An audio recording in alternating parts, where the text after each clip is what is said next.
家里的大米不要总是蒸着吃了，今天就用大米做一个非常好吃的开花米糕，方法也超级简单。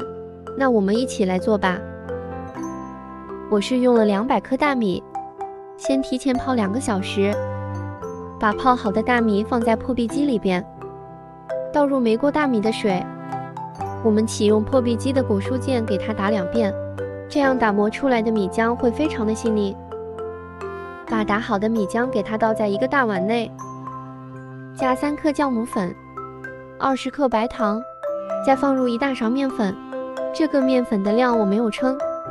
然后用筷子边搅拌边往里边加面粉。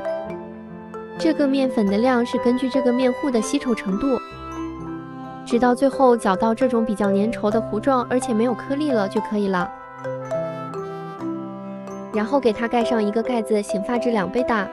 醒发好的面糊全部是气泡，我们用筷子给它搅拌排出空气，然后把面糊放在纸杯内或者是碗内，这个放大概8、9分满就行了。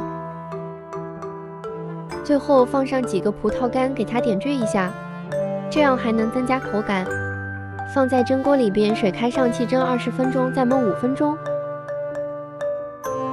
很快我们的开花米糕就做好了，每一个都开花，而且在蒸的过程中我就闻到了大米的香味，太好闻了。我们看看这个是特别的松软，掰开看一下，里边组织是非常的细腻。我尝了一下，真的是太好吃了。我觉得不就任何的菜，直接吃这个米糕就特别的好吃。如果你每天不知道吃什么，可以试试这个做法。唯有美食与你不可辜负。